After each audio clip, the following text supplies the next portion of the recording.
The first time the assassination of Gianni Versace is being played out on the small screen. This house, this company, was his life. I will not allow that man, nobody, to kill my brother twice. Emmy award-winning series American Crime Story returns to tell the tale of the fashion icon's death. Andrew Cunanan, 27 years old, he's killed 4 men. Hollywood heartthrob Darren Criss, best known for his role in the hit TV show Glee, plays Versace's vicious killer, Andrew Cunanan. Your character is crazy. Why did you want to play him? He's certainly all over the place. Doing a mini-series is really appealing when you have somebody as complex as Andrew, because you can really have time to knead the dough and really get in there, as opposed to being in and out in a 2-hour movie or having to really stretch it out over however many seasons or series, I think you guys call it. So, yeah, I mean, this is a project that someone like me has waited his entire life for and worked his entire life for. Did you know much about Versace's death before you took this on?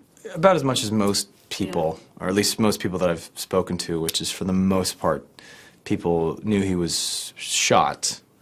The fun thing about American Crime Story is that there's always this bait and switch of you think that you're watching the crime that is the title, but you're actually watching the crimes that allow all these other things to happen, and the crimes of the time that allowed not only us not to know about it, but allowed something like Andrew to happen. How all these other things that had nothing to do with Versace or Andrew kind of enabled these things to happen. And I like that that's what our show really digs into. Joining Darren in the miniseries are Hollywood A-listers Penelope Cruz and Ricky Martin. We had a great time because this was an exciting project for all of us. It was Penelope Cruz's first foray into television. Ricky's into American television, same with Edgar.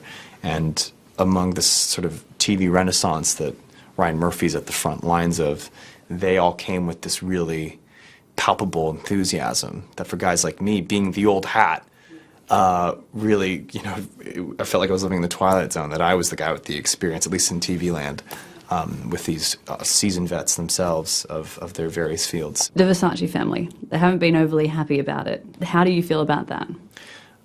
I wouldn't be happy about it either. Okay. You know, it's completely understandable. You know, I doubt they've watched the show, nor would I expect them to. If I had a family member that was murdered and somebody wanted to make a show of that 20 years later, after I've spent 20 years trying to come to terms with it, yeah, I probably wouldn't want to tune in either. The only thing that I hope they would understand is that, you know, this isn't an exploitation. I think we are, you know, diving into much deeper things that have to do less with the Versace's per se and more about a specific moment in time and what those meant to society at large and how those affected people like Andrew. Can't do it, can you? Can't what? Stop lying. The Assassination of Gianni Versace American Crime Story will air on Foxtel this Thursday, the 24th of March. Samantha Dawson, Sky News.